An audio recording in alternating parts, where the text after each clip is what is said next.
नमस्कार शेतकरी मित्रांनो, मी आपला मित्र राहुल नानासाहेब पुणकर मातीची माया यूट्यूब चॅनलवर आपले सहर्ष स्वागत करतो। हे आज आपण आपल्या कपाशीच्या शेतामध्ये आपली कपाशी 36 दिवसाची कंप्लीट झालेली आहे। तर आज आपल्या व्हिडिओमध्ये आपण बघणार आहोत की आपण कपाशीला कोणतं खत दिलेलं आहे। तर सर्वप्रथम मित्रांनो, आपण कपाशी पेरणीनंतर 15 दिवस खतच दिलेलं नाहीये। 15 दिवसानंतर आपण खताचा पहिला डोस दिलेला आहे। त्याचं कारण असं आहे मित्रांनो की ज्यावेळेस आपण पेरणी बरोबरच जेव्हा खत देतो तर तेव्हा तण पण भरपूर प्रमाणात निघालेलं असते आणि काय होते की जेव्हा आपण तो खताचा डोस देतो तर त्याच्यातलं 30-40% हे तणच घेऊन घेते। त्याच्यामुळे आपण तणाचं पूर्ण निंदणी वगैरे काढल्यानंतर किंवा तणनाशक मारल्यानंतरच पहिला डोस दिला, म्हणजे 15 दिवसांनी। तर 15 दिवसांनी जो पहिला डोस दिला आपण कपाशीला, तर त्याच्यामध्ये आपण एकरी 1 पोत DAP घेतलं, ज्याच्यामध्ये 18-46-00 म्हणजे 18% नत्र आहे, 46% फॉस्फर आहे आणि पोटॅश 0 आहे। तर एकरी 1 पोत आपण DAP घेतलं आणि त्याच्यासोबतच आपण एकरी 20 किलो पोटॅश घेतलं। हा आपला खताचा पहिला डोस होता। तो आपण दिला कपाशीच्या 15 दिवसानंतर, पेरणी बरोबर दिला नाही।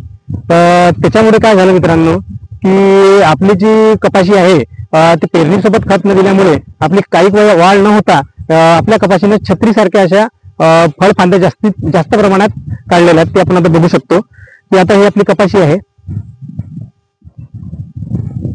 दिसत असेल आपल्या कपाशीचं झाड। तर ही कपाशी आहे पहा मित्रांनो। आता याच्या बिलकुल बुडापासून म्हणजे बिलकुल आता पहा 2 ते 3 इंचावरूनच हिने डांगा काढलेल्या आहेत, दिसत असेल। आणि आता 36 दिवसाची झाल्यानंतर हिला पातवण्याची पण सुरुवात झालेली आहे, हे बघा। तर पहिल्या डोस उशिरा दिल्यामुळे आपला हा फायदा झाला की याची काही वाढ न होता हिने दूध केलेला आहे बघा। कुठल्याही झाडातून जेव्हा बघतो तेव्हा तर हिचे जे फांदी आहेत जे हिच्या मुळापासून लागलेले आहेत, अगदी 2 इंचावरून कपाशीच्या मुळापासून खोडापासून 2 इंचावरच आपल्या डांगा सुरुवात झालेली आहे आणि पातवण्याला पण सुरुवात झालेली आहे।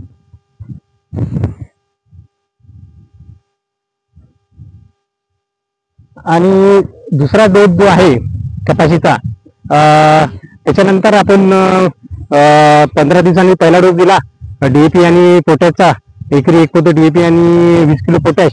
आणि त्याच्यानंतर दुसरा डोस आपण आता हे जे पाणी आलं आज 14 तारीख आहे, काल 13 तारखेलाच पाऊस आला। तर कालच हिला आपण युरिया आणि पॉलिसल्फेट हा आपण दुसरा डोस दिला, एकरी 1 पोत युरिया आणि पॉलिसल्फेट। तर पॉलिसल्फेटची जी बॅग आहे मित्रांनो ती 25 किलोची आहे। 25 किलोच्या बॅगेमध्ये 25 किलोची बॅग ही 900 रुपयाला मिळते। ही ती पॉलिसल्फेटची बॅग आहे, मी आपल्याला व्हिडिओमध्ये दाखवतो, आपण बघू शकता। हे IPL पॉलिसल्फेटची बॅग आहे। याच्यामध्ये काय आहे मित्रांनो, हे एकरी 1 पोत आपण दिलं आणि त्याच्यासोबतच एकरी 1 पोत युरिया दिलं। तर याच्यामध्ये आपल्याला पॉलिसल्फेटमध्ये आपल्याला सल्फर आहे 17.5%, त्याच्यानंतर पोटॅश आहे 12.5%, मॅग्नेशियम आहे 5% आणि कॅल्शियम आहे 15%। तर अशा प्रकारे आपले खताचे 2 डोस या कपाशीला झालेले आहेत मित्रांनो। आता पोळा झाल्यानंतर आपण याच्यामध्ये फवारणी घेणार आहोत।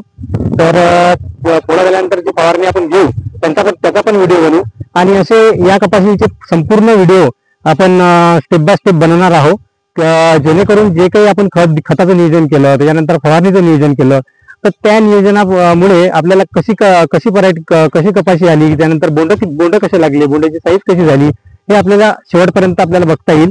प्रत्येक व्हिडिओमध्ये आपण कपाशीचा स्टेप बाय स्टेप आपण व्हिडिओ काढणारच आहोत मित्रांनो। तर व्हिडिओ आवडला असेल तर लाईक करा, शेअर करा, सबस्क्राईब करा आणि आपली कपाशीचं हे शेत बघून घ्या। आणि कपाशीने कशा प्रकारे रूप केलं, हे पूर्ण छत्री झालेली आहे। ते 4.25 फुटाचा इथं सोय आहे, 4.25 बाय 1.25 याची लागवड आहे। आणि आपण बघू शकता कशा प्रकारे पूर्ण डुफावलेली आहे। तर ठीक आहे मित्रांनो, भेटू आता पोळ्याच्या नंतर जो आपण स्प्रे घेणार आहोत त्या स्प्रे तो कुठला घेणार आहोत त्याचा व्हिडिओ आपण पुढच्या गुरुवारी काढणार आहोत. चल भेटू मित्रांनो, धन्यवाद.